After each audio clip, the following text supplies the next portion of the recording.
March 3rd, 2023, Trump goes in front of cameras and says this. We'll actually build new cities. These freedom cities will give hundreds of thousands of young people a new shot at the American dream. Yeah, but I mean, he's just like talking.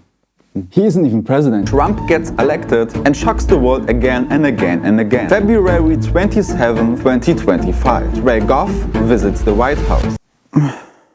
Oh, sorry.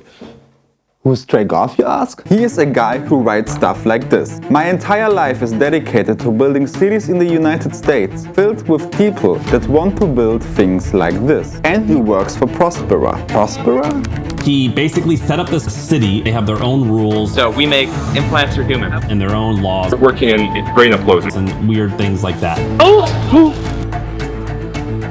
So what is going on? I will tell you what's going on. You will see the exact connection from Trey Goff to Trump. Why the heck are all of these people building their own cities? And how this guy is behind all of this. But before I dive into Trey Goff and Prospera, we have to take a little look into a weird part of American history. Have you ever heard about the coal town system? It's the 1870s. Coal is an important fuel. Coal mines are in remote places, so companies created company towns. In those remote towns, everything was owned by the companies. So this is where it gets interesting. Imagine a mine worker living in this town. He gets up in the company-owned house, goes to work in the company mine, gets his salary, pays rent to his company, and goes buy goods in the company store. If they would give him a raise, they would also raise his rent. And believe it or not, but this system was even more evil. Because he wasn't paid in US dollars. He was paid in scrip, the company's own currency, which he could only spend in company stores. This made the worker effectively completely trapped by his company in this dystopian work town. With this example, we see what companies did back then when the government gave them the ability to govern. But why do I believe that Trump's freedom cities will be company cities? Do you remember Trey Goff, the guy who went to the White House to speak with Trump's people? He is the chief of staff of Prospera, a modern and existing company city. So let me introduce you to Prospera and its founder and CEO, Eric Friedman.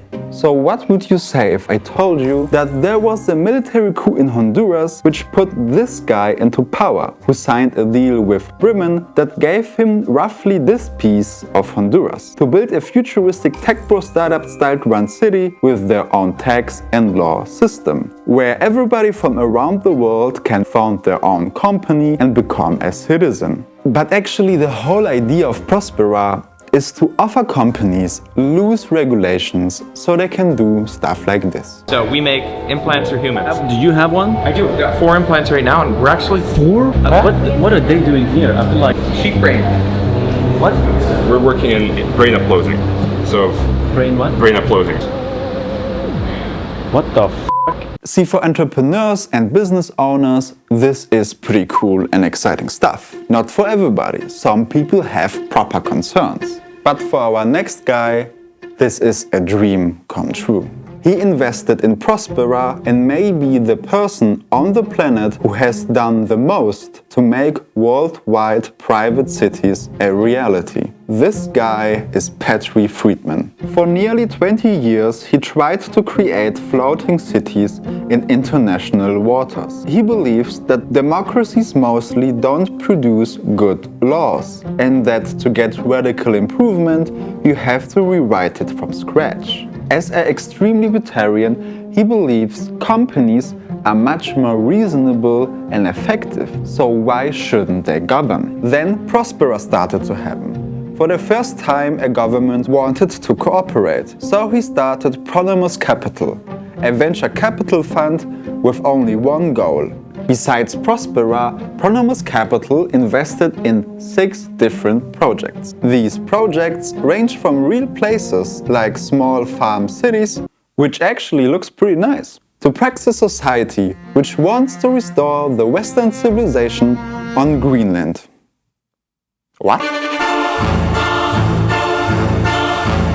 Okay, this Praxis Society thing is a weird one. On one hand, you have this kid, he's like my age, and he's the man behind Praxis, promoting this now online, but apparently soon to be real city with 87,000 people who have already signed up. When you sign up, you have to take this pledge. I pledge to embody our spirit of transcendence through heroic actions and thought. I commit to the creation of our new nation to relocate to our new city when the time comes.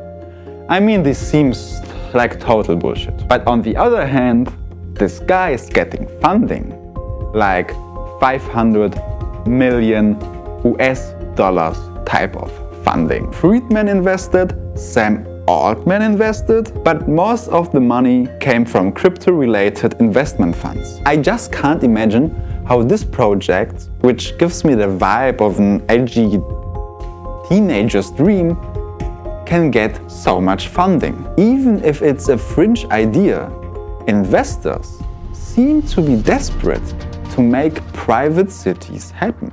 Well, I invested in one charter city called Praxis. I totally, fully expect this investment to go to zero.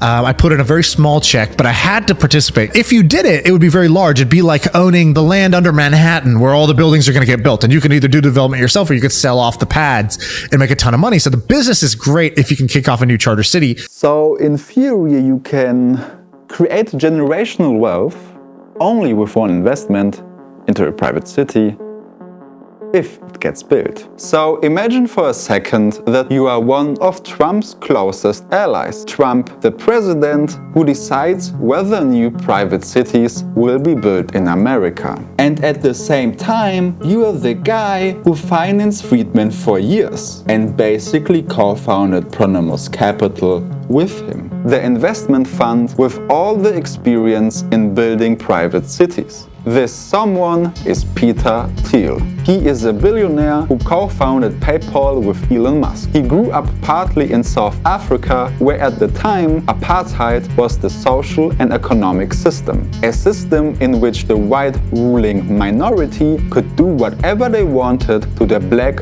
working class majority. He described this system as economically sound. He financed J.D. Vance's political career single-handedly, and he was the first Silicon Valley guy who endorsed Trump in 2016.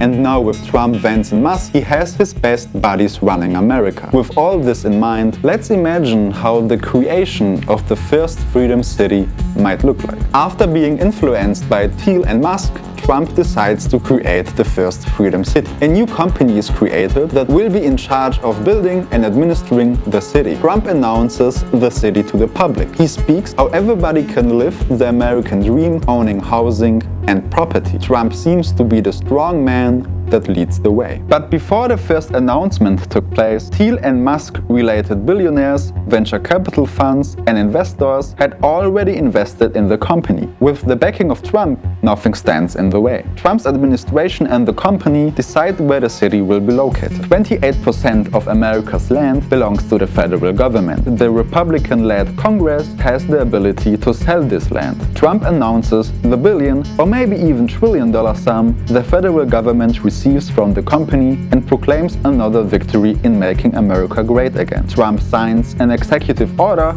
making this land an economic special zone, where the company doesn't have to follow the laws that protect the ordinary worker, the environment, personal rights, and so on. And now, Thiel, Musk and friends own land that will most likely multiply in value several hundred times. The public is deeply divided on this issue of freedom cities.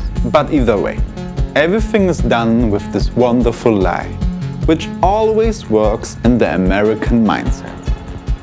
This magical American word freedom! Calling these economic special zones freedom cities is Arbeit macht frei type of framing.